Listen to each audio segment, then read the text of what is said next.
saya, Muhaimin Iskandar.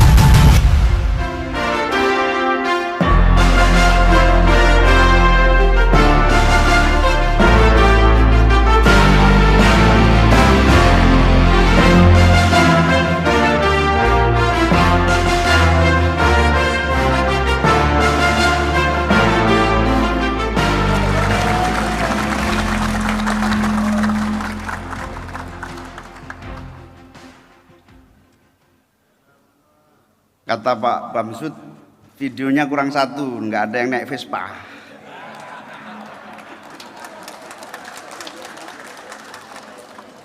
Assalamualaikum warahmatullahi wabarakatuh. Bismillah, alhamdulillah, wassalatu wassalamu ala rasulillah, wala haula wala quwata illa billah. Selamat siang, salam sejahtera untuk kita semua. Om Swastiastu, Namo Buddhaya, salam kebajikan.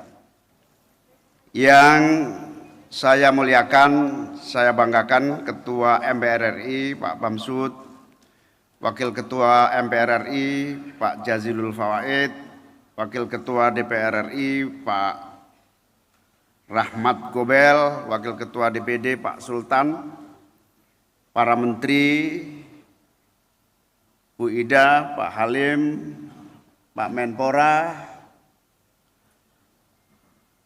para anggota DPR RI, pimpinan komisi, para anggota dan seluruh anggota DPR dan DPD yang hadir, Excellency, perwakilan kedutaan. Yang paling penting ada dua kedutaan, Excellency, you are ambassador?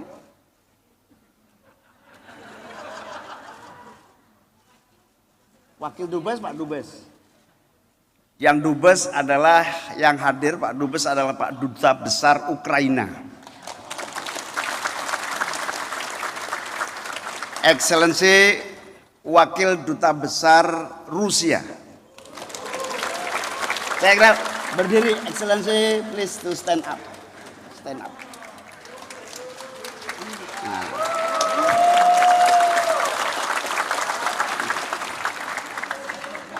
Thank you very much for your come. Yang saya hormati para perwakilan kedutaan-kedutaan dari berbagai negara, Ibu Veronik dari Rusia, Ibu Pak Muhammad Nazruk dari Kedutaan Malaysia, Pak Aronci dari Singapura, Pak Zhang Liang dari Tiongkok, Bu Stefan Mechati dari Bapak Stefan Mechati dari Uni Eropa, dan seluruh tamu-tamu terhormat yang hadir yang saya muliakan. Khususnya tepuk tangan untuk para narasumber yang hebat-hebat sudah datang di tengah kita semua.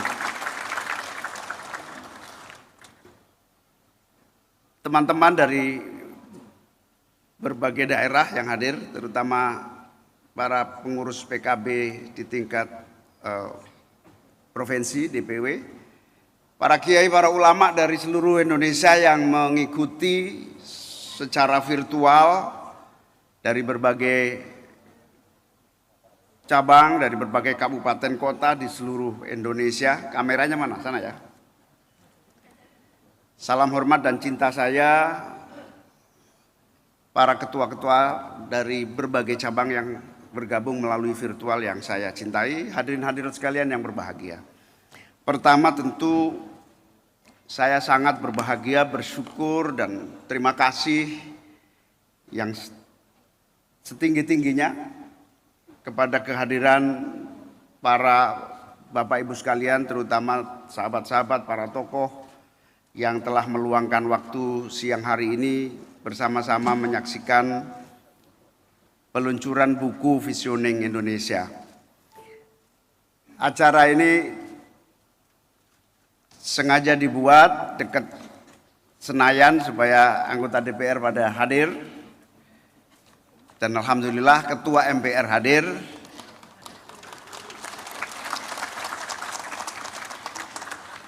terima kasih kepada teman-teman panitia yang telah menyiapkan acara ini dengan sungguh-sungguh. Hadirin hadirat sekalian, acara ini adalah yang lebih pokok, ingin menggali lebih jauh dari para narasumber tentang visi Indonesia masa depan. Dan kenapa visi kita bicarakan lagi, karena saya melihat visi ini akan terus membutuhkan ikhtiar dan usaha kita untuk menghidupkan kembali, menggali kembali, mementingkan kembali, reinventing vision of Indonesia. Karena pada dasarnya kalau istilah agamanya ini yang sangat populer adalah kita harus terus melakukan usikum wa nafsi bitaqwallah gitu. Kira-kira terus agar semua usaha, semua perjuangan di pemerintahan, di legislatif, di seluruh lini kehidupan masyarakat terus tidak terputus dengan fondasi tujuan dan visi yang kita miliki sebagai sebuah bangsa. Kita juga terus-menerus membutuhkan untuk terus menggali, dan saya yakin kita semua pada dasarnya punya visi yang sama, dan seluruh visi para pemimpin, politician, para pejabat saya kira sama, baik, jelas arahnya, tetapi senantiasa diuji oleh perjalanan lapangan dan waktu. Oleh karena itu saya melonsing buku ini sebagai bagian dari yang pertama tentu mengingatkan kembali pentingnya kita memegang landasan juang yang dinamakan tujuan kita untuk berbangsa dan bernegara. Yang kedua, memang buku ini adalah rangkaian dari perjalanan saya ke seluruh tanah air, bertemu dan berdiskusi serta berdialog, pidato saya juga kemudian dirangkai dalam satu rangkaian buku ini. Tentu terima kasih kepada seluruh pihak yang membantu tuntasnya buku ini, kepada LP3IS, kepada pengantar buku ini Pak Yudi Latif, ini terima kasih yang telah memberikan pengantar, dan tentu terima kasih kepada seluruh yang hadir, terutama para jurnalis dari berbagai media. Bapak Ibu sekalian, sebelum saya melanjutkan apa yang menjadi bagian awal pengantar diskusi kita pada hari ini, saya ingin membaca sajak dulu dari W.S. Rendra. Maklum generasinya generasi Rendra ini, generasi gak jauh-jauh amat dengan Pak Bamsud lah kira-kira gitu.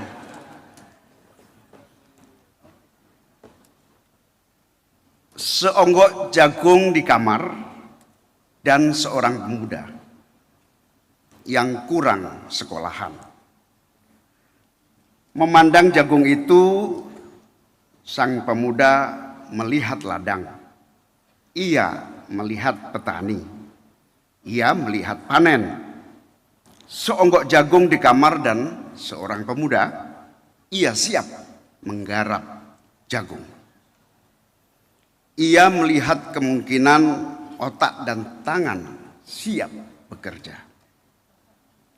Tetapi ini seonggok jagung di kamar dan seorang pemuda tamat SLA, tidak ada uang, tak bisa menjadi mahasiswa.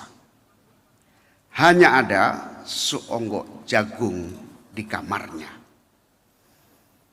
Ini saja yang masih kita rasakan, yang dibuat W.S. Rendra, dan tentu menjadi agenda kita bahwa kaum muda kita masih menjadi pekerjaan sungguh-sungguh yang harus kita jalankan di dalam menjalankan tujuan pembangunan kita. Bapak Ibu sekalian yang saya hormati, bahwa seluruh pandangan, visi dan tujuan pembangunan kita adalah terletak kepada kesamaan kita ketika mendirikan bangsa ini dengan cita-cita keadilan sosial bagi seluruh rakyat Indonesia. Ini merupakan tujuan berbangsa dan bernegara. Ini adalah destinasi sebagai sebuah bangsa. Ini adalah amanat konstitusi, yaitu keadilan sosial. Ketika kita semua dan khususnya saya bertemu dalam ruang-ruang kehidupan dan ruang-ruang masyarakat di seluruh pelosok negeri ini, kita menemukan bahwa masih besar kesenjangan antara kehidupan yang layak, kehidupan yang makmur dan sejahtera dalam keseharian kita dengan cita-cita keadilan sosial itu.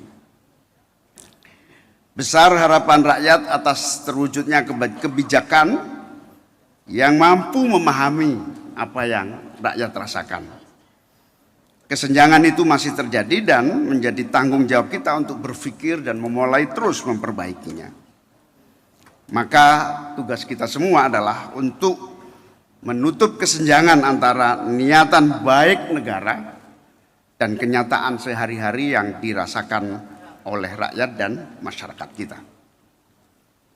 Maka sekali lagi tugas kita adalah menutup kesenjangan antara rencana dan niat baik negara dengan kenyataan yang dihadapi masyarakat kita.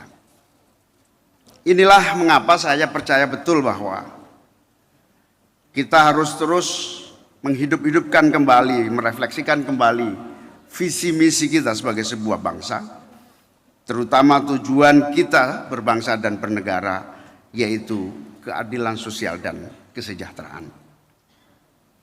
Dan yang terpenting adalah hari ini kita punya tanggung jawab bersama-sama menyambungkan modal kekuatan demokrasi kita dengan kesejahteraan dan keadilan.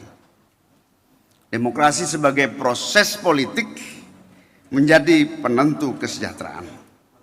Maka demokrasi harus melahirkan kesejahteraan. Pola relasi kekuasaan yang terbangun oleh demokrasi akan menjadi penentu distribusi sumber daya kita, penentu pembagian aset dan tanah.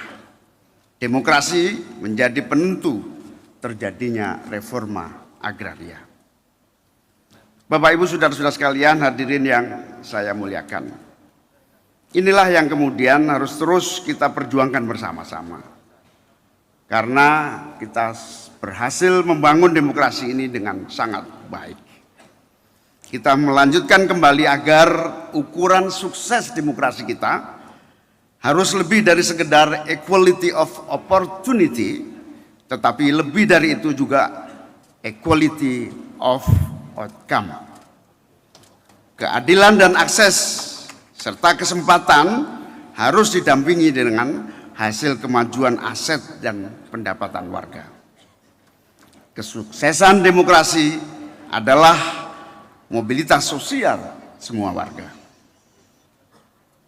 Para petani harus punya tanah, para petani juga harus memiliki aset untuk berproduksi secara baik. Petani sawit juga harus memiliki kebun, bahkan harus memiliki perusahaan pabrik sendiri. Begitu juga anak-anak para petani, nelayan, buruh, dan semua yang masih di dalam wilayah kehidupan marginal harus memiliki peluang, kesempatan, dan keberhasilan menjadi mobilitas vertikal yang memadai. Saya yakin berbagai ikhtiar telah menuju ke arah ini, tetapi masih begitu banyak tanggungan yang harus kita lakukan di dalam mengatasi keadaan ini. Maka kita harus terus menjadikan visi sebagai bagian yang tak terpisahkan dalam upaya kita menghidupkan kembali tentang tujuan berbangsa dan bernegara. bahwa kehadiran negara bukan hanya sebagai pengelola pasar, tetapi juga memberikan kekuatan peredam atas dampak-dampak negatif pasar. Negara juga harus membebaskan warga dari ketergantungan pasar, dekomodifikasi, dan juga fungsi redistribusi. Negara harus mampu memanusiakan warganya. Negara harus terus hadir menjadikan kesejahteraan adalah hak semua warga bangsa. Hadirin hadirat sekalian yang saya muliakan. Dalam hal ini, masa depan Indonesia adalah masa depan kita untuk mewujudkan negara bangsa yang mandiri, maju, dan berkeadilan. Mandiri itu artinya apa? Mandiri Indonesia yang ditopang oleh kemandirian fiskal dan pajak yang mendukung kedaulatan. Fiskal dan pajak yang mendukung keadilan sosial dan kesejahteraan. Fiskal dan pajak yang melahirkan kedaulatan sebagai sebuah bangsa. Mandiri artinya Indonesia juga harus menjadi negara yang berswasembada pangan dan energi, berswasembada alat-alat kesehatan dan teknologi kesehatan, dan tentu saja didukung oleh investasi publik yang memadai. Indonesia maju adalah negara yang tidak bergantung kepada ekonomi sumber daya alam semata, tetapi juga bergantung kepada kekuatan sumber daya manusia yang unggul, yang memiliki pengetahuan yang memadai bagi kemajuan bangsanya. Bapak Ibu sekalian, Indonesia yang maju adalah Indonesia negara yang mampu menguasai dan memanfaatkan teknologi, terutama teknologi informasi dan digital, dalam melayani dan mengelola negara yang terdiri dari berbagai pulau yang menjadi negara maritim yang begitu kaya. Indonesia harus menjadi negara yang memiliki birokrasi dan pelayanan publik yang berkualitas tinggi, serta menjadi kekuatan utama pendorong kemajuan dan kesejahteraan bangsa. Bapak Ibu sekalian, misalnya contoh belanja negara di bidang pangan yang dibutuhkan rakyat yang menyangkut subsidi saja misalnya, itu hampir puluhan triliun rupiah. Tetapi implementasinya masih membutuhkan kesungguhan birokrasi yang tepat, sehingga tepat dalam artian belanjanya, tepat dalam artian penyaluran dan berbagai tanggung jawab birokrasi yang menyertainya. Contoh lain misalnya, Presiden berteriak menggunakan belanja negara yang bisa menyerap produk dalam negeri, tetapi juga pelaksanaannya belum sepenuhnya bisa kita lihat nyata. Itu bukti bahwa kita masih memiliki pekerjaan untuk menjalankan dengan sungguh-sungguh. Bapak Ibu sekalian, Indonesia yang berkeadilan adalah Indonesia yang mampu mewujudkan pemerataan pembangunan. Pemerataan pembangunan ini terutama pemerataan hasil pembangunan. Indonesia yang berkeadilan adalah yang konsisten kembali kepada pasal 33 Undang-Undang Dasar 1945, yaitu memastikan bahwa negara memiliki kesempatan untuk memberikan pada warganya kekayaan aset, sehingga sistem ekonomi kita adalah sistem ekonomi yang inklusif. Sistem ekonomi inklusif adalah sistem yang tidak saja tunduk kepada keadaan global, tetapi sistem ekonomi inklusif juga memberikan ruang bagi tumbuh berkembangnya entrepreneur dan pengusaha-pengusaha di tingkat nasional. Saudara-saudara sekalian, harus kita terus upayakan seluruh hambatan-hambatan terwujudnya ikhtiar-ikhtiar kita itu dengan berbagai strategi yang tepat. Salah satunya adalah jalan politik kesejahteraan. Jalan politik kesejahteraan ini paling tidak Kita harus melalui peta jalan 5 langkah-langkah yang bisa kita pilih. Salah satu yang pertama adalah kita harus mewujudkan politik yang inklusif, yaitu memperkuat kapasitas fiskal APBN, kualitas sumber daya manusia yang unggul, jaminan sosial, dan desa, memperkuat pembangunan Indonesia. Yang kedua, politik pemerataan dan keadilan. Kita semua hampir sepakat dan bekerja keras menuju pemerataan itu.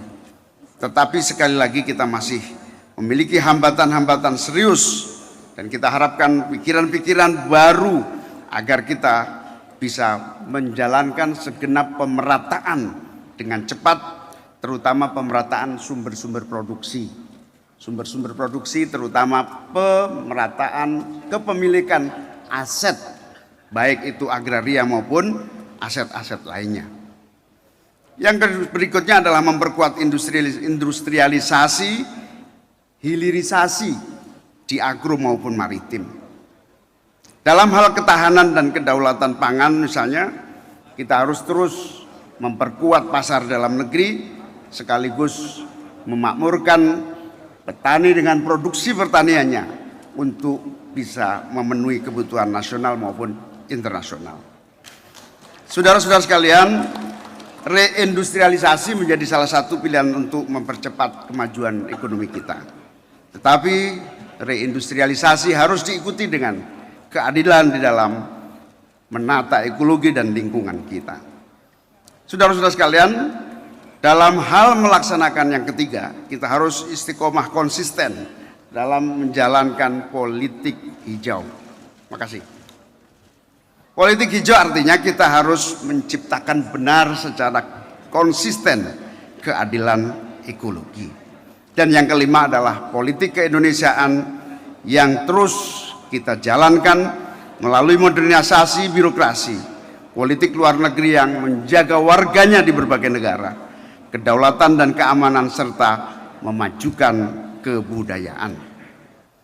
Politik pemerataan juga harus diwujudkan melalui berbagai ikhtiar, terutama ikhtiar untuk konsisten menjalankan seluruh mandat-mandat dan amanat undang-undang dasar kita. Mohon maaf, minum dulu. Saudara-saudara sekalian, kita semua sudah menyepakati bahwa pertanian menjadi salah satu penopang ekonomi yang harus mendapat perhatian khusus.